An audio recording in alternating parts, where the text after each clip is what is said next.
আমার সিনেমা হলের মতো হয়, ওটিটির মতো। কারণ একটা ছোট স্ক্রিনে মানুষ দেখে টিভিতে বাসায় বসে বসে, সেটা একরকম ধাঁচের হবে। সিনেমা হলের এক্সপিরিয়েন্সটা ডিফারেন্ট। অনেকদিন আগেই ভৌতিক গল্পের সিনেমা আন্ধারের ঘোষণা দিয়েছিলেন দেশের তরুণ নির্মাতা রায়হান রাফি। তবে এই সিনেমায় অভিনয় শিল্পী কারা থাকছেন এ নিয়ে ছিল নানা জল্পনা। কখনো শোনা গেছে সিয়াম আহমেদের নাম, আবারও কখনো চঞ্চল চৌধুরীর।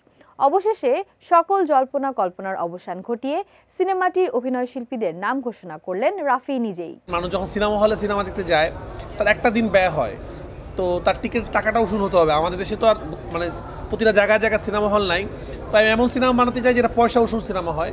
সম্প্রতি ক্রিপ্টিক ফেইট ব্যান্ডের ভোকালিস্ট শাকিব চৌধুরীর গিক মিথ নামের একটি শোতে এই ঘোষণা দেন নির্মাতা রাফি। তিনি জানান এরই মধ্যে আন্ধারের শুটিং সম্পন্ন। এমনকি এবারই প্রথম নিজের চিরচেনা ছক ভেঙে অন্য কারো গল্পে কাজ করলেন তিনি। আমি যদি সিরিয়াস প্যাটার্নে একটা গল্প বলি, দর্শক দেখবে না, বোরিং হয়ে যাবে। তো আপনি হাসতে হাসতে একটা মেসেজ নিয়ে বাসায় যাবেন যে আসলে মেসেজটা কি।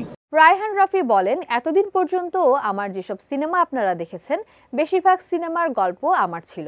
ধারণা ছিল আমি সাধারণত এরকম সিনেমাই করব, যেগুলো আমি নিজে লিখি। তবে এই প্রথম আমি অন্য কারো গল্প নিয়ে কাজ করলাম। চিত্রনাট্য পড়ে মনে হয় যে এটা আমি বানাতে চাই। তারপর 2 বছর সেই স্বপ্ন লালন পালন করি। অবশেষে সেই সিনেমার শুটিং শেষ করছি। সিনেমাটির নাম আন্ধার। সেই সঙ্গে অভিনয় শিল্পীদের নাম ঘোষণা করেন এই নির্মাতা।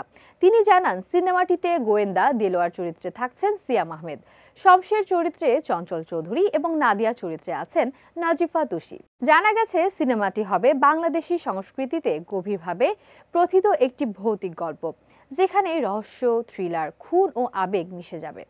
যৌথভাবে আন্ধারের গল্প লিখেছেন গিটারিস্ট ও ব্যান্ড তারকা বেস বাবা সুমন, শাকিব চৌধুরী ও আদনান আদিব খান। চিত্রনাট্য ও সংলাপ লিখেছেন শাকিব চৌধুরী ও আদনান আদিব খান।